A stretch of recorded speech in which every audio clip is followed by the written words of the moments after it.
بسم اللہ الرحمن الرحیم۔ السلام علیکم۔ جب اللہ استغفار قبول کرتا ہے تو پہلے یہ نشانی دکھاتا ہے۔ جب اللہ تبارک و تعالی ہماری نماز تہجد قبول کرتا ہے اور ہمارے استغفار کی تسبیح کو قبول فرماتا ہے تو دو نشانیاں ہمیں دکھا دیتا ہے۔ اللہ تعالیٰ دو نشانیاں ظاہر کر دیتا ہے۔ کیا ہے وہ نشانیاں اور علامت کہ جو ہمارے قبولیت کی علامت ہیں اور قبولیت کی نشانی ہیں؟ دیکھیے، جب بندہ اپنی زندگی میں کسی مسئلے کو لے کر کے پریشان ہوتا ہے اور پھر اس کے بعد میں وہ استغفار کی تسبیح پڑھنا شروع کرتا ہے، اس لیے کہ استغفار ایک ایسا عمل ہے کہ جو انسانی زندگی کے کئی سارے مسائل کو حل کر دیتا ہے۔ اگر رزق کی تنگی ہے تو دور کر دی جاتی ہے۔ اگر زندگی کا کوئی مسئلہ اٹکا ہوا ہے، اللہ تبارک و تعالی اس کو حل کر دیتا ہے۔ اگر کوئی شخص اپنی لائف میں کسی بھی اعتبار سے پریشانی میں زندگی گزار رہا ہے اور پھر استغفار کی تسبیح پڑھنا شروع کر دیتا ہے تو اللہ تبارک و تعالی اس شخص کو سب سے پہلے جو عطا کرتا ہے وہ سکون، یعنی اس کو سکون دے دیتا ہے۔ یعنی انسان جب کسی مسئلے کو لے کر کے پریشان ہوتا ہے یا اس کا دل بے چین ہوتا ہے اور اس کے دل و دماغ کو کسی طرح سے سکون نہیں مل رہا ہوتا ہے، اب یہ بندہ تسبیح اٹھا کر کے اور یا پھر اپنے ہاتھ کی انگلیوں پر یا پھر چلتا پھرتا استغفار کی تسبیح پڑھ رہا ہے، تو اس صورتحال میں اللہ تعالیٰ اس بندے پر اتنا رحم و کرم نازل فرماتا ہے کہ استغفار کی بنیاد پر اس کی جو دنیاوی الجھنیں تھیں، جو ٹینشن تھیں اور جو پریشانی تھی، اللہ تبارک و تعالیٰ اس پریشانی کو دور کر دیتا ہے۔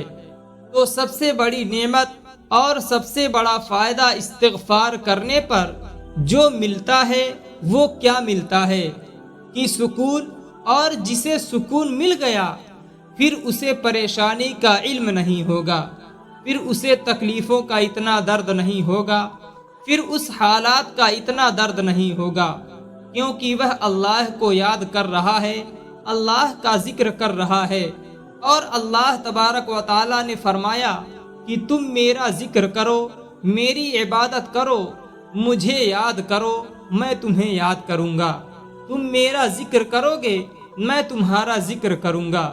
تم مجھے یاد کرو گے، میں تمہیں یاد کروں گا۔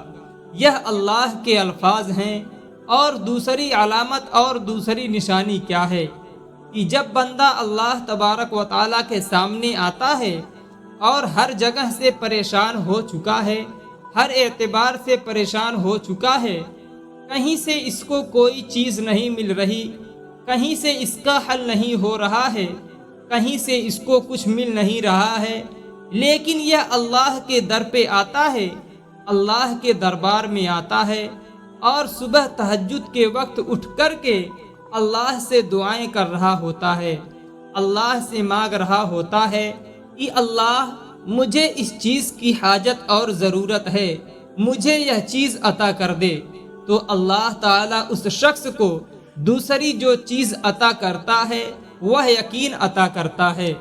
یعنی کہ اس شخص کو یہ یقین ہو جاتا ہے کہ میرا اللہ میرے ساتھ میں ہے، بے شک اللہ تو ایمان والوں کا دوست ہے، اللہ تعالیٰ تو ایمان والوں کا دوست ہے، مددگار ہے، اور اللہ تبارک و تعالیٰ اپنے بندوں کی باتوں کو سننے والا ہے۔ اللہ تبارک و تعالیٰ اپنے بندوں پر بڑا لطیف ہے۔ اللہ تبارک و تعالیٰ اپنے بندوں کے ہر چیز کا علم رکھنے والا ہے، مخلوق کی خواہش کا، دعا کا، ہر اس چیز کا علم جو اس کے دل میں ہے اللہ کو ہے۔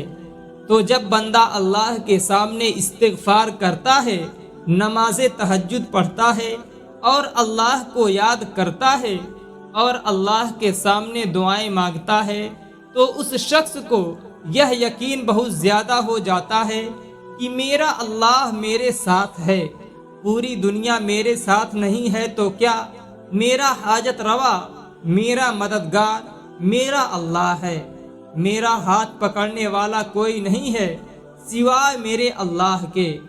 اتنا یقین اس بندے کو ہو جاتا ہے، اور یہ ظاہر سی بات ہے کہ جو شخص استغفار کی تسبیح شروع کر دے گا اور جو شخص نماز تہجد پڑھنا شروع کر دے گا فرض نمازوں کے ساتھ ساتھ میں، یقین جانیے کہ یہ دو چیزیں اس شخص کے اندر بڑی مضبوطی کے ساتھ پیدا ہو جاتی ہیں۔ ایک تو دل کا سکون کہ چاہے دنیا کی کتنی ہی جھنجھٹ کیوں نہ ہو، چاہے اس پر کتنے ہی برے حالات کیوں نہ ہوں، لیکن اس شخص کو کوئی بھی غم پریشان نہیں کر سکتا۔ وہ مطمئن رہے گا اور اللہ کی ذات پر امید رکھے گا، اور اس کو استغفار پڑھنے میں بڑا مزہ، بڑی لذت ملے گی۔ اور دوسرا، نماز تہجد پڑھنے میں اس کو بڑا سکون ملے گا۔ اچھا، یہ بات سمجھ لی جائے کہ ہمیں استغفار کتنی مرتبہ پڑھنا چاہیے۔ دیکھیے، اس کے لیے کوئی پابندی نہیں ہے، کم سے کم 100 مرتبہ تو ہم پڑھنے کا معمول بنا ہی لیں۔ زیادہ نہیں پڑھ سکتے کوئی بات نہیں ہے، ہم مختصر عمل کریں لیکن روزانہ کریں، کثرت سے کریں، یعنی روزانہ کی بنیاد پر ہمیں 100 مرتبہ پڑھنا ہے تو روزانہ 100 مرتبہ پڑھ لیا کریں۔ اور جب ہم یہ نشانیاں اور یہ علامت دیکھیں کہ میرا استغفار پڑھنے پر مجھے سکون مل رہا ہے تو یقین جانیے کہ اللہ نے اس استغفار کو قبول فرما لیا ہے۔ اور اگر نہیں بھی سکون مل رہا ہے، کبھی انسانی فطرت ہوتی ہے کہ پریشانیوں کی وجہ سے کچھ دیر کے لیے جب استغفار پڑھتا ہے سکون مل جاتا ہے، کبھی نہیں مل پاتا ہے، تو اپنے یقین کو اور زیادہ مضبوط کریں کہ میرا استغفار بھی کمزور ہے، کمزوری میرے اندر ہے، ایسا نہیں ہے کہ میرا اللہ قبول نہیں کر رہا ہے۔ کمزوری اپنے اندر دیکھیں کہ میرے پڑھنے میں یا میرے توجہ میں یا میرے دھیان میں یا پھر میرے یقین میں کچھ کمزوری ہے، تو اپنے یقین کو اللہ پر اور زیادہ مضبوط کریں، اور جتنا مضبوط یقین ہوگا اسی کے مطابق فیصلے کر دیے جائیں گے۔ اللہ تعالیٰ سے دعا ہے کہ اللہ تعالیٰ ہم سب کے اعمال کو قبول فرمائے، آمین۔ دوستوں، امید ہے آپ کو آج کی یہ ویڈیو پسند آئی ہوگی۔ اگر آپ کو ویڈیو پسند آئی ہو تو ویڈیو کو لائک، شیئر اور ایک پیارے سے کمنٹ کے ساتھ ہمارے channel Aftab Alam Islamic official کو ضرور سبسکرائب کر دیں۔ پھر ملتے ہیں کسی دوسری ویڈیو کے ساتھ، تب تک اپنا خیال رکھیں، اللہ حافظ۔